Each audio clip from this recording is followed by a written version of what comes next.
de decencia pero no es un error, eso no es un error, eso es la vida misma, arrancado de la vida misma. Bueno, tú sabes que mi profesor Alexis Márquez Rodríguez decía que no hay groserías sino malos cerebros, o sea, malos intérpretes. La grosería la crea el que la oye. Y el profesor Manuel Bermúdez decía, no hay grosería más grotesca sin la que se hace con alevosía. Fíjate que di alevosía con B.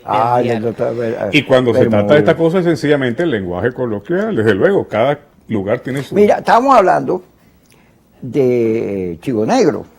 Ay, tan hermoso. Que estábamos en Barquisimeto, yo lo he contado varias veces, pero es una anécdota muy simpática porque yo me sigo bañando con agua fría todos los días. Cuenta cómo No, fue. el accidente fue en Ciudad Bolívar, en Guayana. No, en Barquisimeto. No, fue allí, yo lo recogí de su habitación. En Barquisimeto. Pues ya sí, fue en Barquisimeto. Ajá. Ya tengo que y lo remitimos a la clínica de Camila Caraval, de su mamá y de su papá, que eran los que tenían la clínica allá. Y resulta que, bueno, se descubrió que Oscar Llanes se bañaba con agua caliente. Wow. No, eso fue un accidente. Qué estafa, vale. Ay, ese Oscar, yo te digo, Oscar, yo le digo, Oscar, no te bañes con agua fría. Pero Ligia viajaba. Eso lo decía Oscar Llanes, eso no es mala palabra. Tú sabes que cuando yo conocí a Oscar Llanes, por la expresión de la palabra vaina, que cuando él lo dijo en Radio Capital, un programa con Fulchola, que estaban transmitidos, estaba ahí el ratón de radio en Radio Capital, y entonces Fulchola lo tenía entrevistando. Entonces recuerdo que ese personaje yo lo recordaba como el querido aquel hombre de señoras y señores, habla el presidente. Los jueves, ¿para qué hablaba el doctor Caldera? Esto lo cuento para... Pero cuando lo vi en la emisora allí con Fulchola, me pareció un tipo con una manera, una personalidad tan... Bueno, ya ves como lo es él. Y encima dijo la palabra vaina en radio. Yo llegué a la casa hablando como Oscar Llanes de la impresión que me dio, imagínate tú. ¿Tú te acuerdas? Nosotros nos poníamos antes en los episodios humorísticos de los shows y después a hablar, cuando comíamos y nos conversábamos. Entonces él contaba el cuento de la cabeza, el descabezado. Él estaba en Última Noticias y aparece un cuerpo sin cabeza. Y empiezan a buscar la cabeza por todo Caracas, y apareció la cabeza no sé dónde, y todos los reportajes en la búsqueda, y a eso le dio una altísima lectura. La circulación creció buscando la cabeza. Pero tengo entendido que la cabeza tenía un semblante sereno, y que él, para darle más noticia roja, le sacó la lengua a la cabeza. Sí. Después inventó la machaca, que era una especie de mariposa de estas negras, que generaba ganas de tener... Y que al que lo picaban, salía picado. Le daba ganas a uno, pues, bochinchazo. Una de las cosas muy más graciosas de Oscar Llanes que recuerdo igualmente, que están en sus libros, recomiendo mucho, que es que cuando en los hoteles del centro, que se cundía de personas que venían del interior y aquellos tenían que poner unos separadores, unos reservados, nada más con una sabanita, pero se robaban los zapatos, entonces la gente dormía, ¿verdad? Y levantaba la pata de la cama, ponía un zapato en una pata y se ponían los dos zapatos y ahí se acostaba para que no le robaran los zapatos. No, él tiene unos cuentos de la época en que venía. Mire, señor director, póngame las imágenes de los cuadros de Rolando Salazar. Pues Rolando es pintor. Y tú también. Y nosotros compartimos el arte. Vean las obras surrealistas de Rolando. Mira ese Cristo.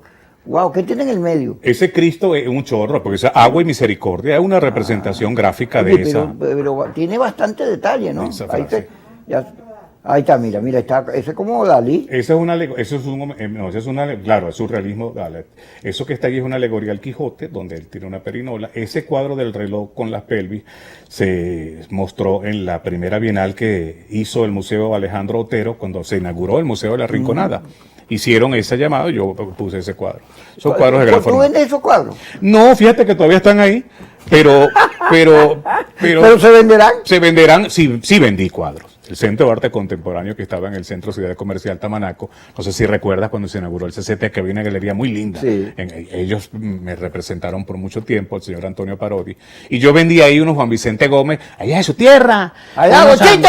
Unos Juan Vicente Gómez, que aquí estaban igualitos, el retrato, pero de aquí para abajo estaba la pelvis, así como el reloj. Ajá. Y ahí para abajo el fantoches y todo lo que tenía que ver con una lectura plástica de Leoncio Martínez, tú sabes de lo que significó pues la libertad de expresión. Martínez, la gente no lo debe recordar porque es de la época de Gómez, de por allá. Tal vez él, junto a Zapata, los grandes humoristas gráficos de Venezuela. Bueno, A mi juicio, Zapata, porque bueno, lo conocí, un gran amigo, es inigualable, pero Leoncio Martínez, además, que hacía fantoche, era un personaje que también se metía en política en la época de Gómez. Además que no es que se metía en política, sino como artista finalmente tienen necesidad de expresar las angustias de lo que sucede. Y la política por lo general siempre ha sido protagonista de las cosas que le pasan a uno. Fíjate que lo de Leoncio Martínez y Zapata, allá hay un compendio de gente que falta, pero tú te imaginas cuánta gente, Ras, Régulo, mucha gente, en la cual también te incluyo. Porque eso es lo importante del arte, que hay el que se interese y Se lo voy a decir como Sofía, porque también hay que recordarla. El que se interese en ese lapso de tantos testimonios, tantas expresiones de nuestros artistas, vemos allí realmente la evolución de cómo insiste un país en ser mejor, en crecer, en que recoge quizás también instantes como lo hacía Zapata diariamente con la caricatura. Por eso es importantísimo que el primer problema a atender a nivel es la educación. Yo Desde cuando allí llegue partimos todo. al gobierno y sea presidente, porque yo, como toco chito, lo primero que voy a hacer es cambiarle el nombre al museo más importante, a Bellas Artes, le voy a poner San Pedro León Zapata, en honor a Pedro. Y que San Pedro León Porque Zapata. Pedro León, como Chávez, ¿te acuerdas que dijo, ¿cuánto te pagaron? Zapata cayó en desgracia. Entonces la gente, ay no, Zapata, Guillo. Bueno, no cayó en desgracia, cayó en desgracia el país. Porque es él campante con su digamos, con su manera de ver la vida tan libremente. La vergüenza es mutua, podría decir algo.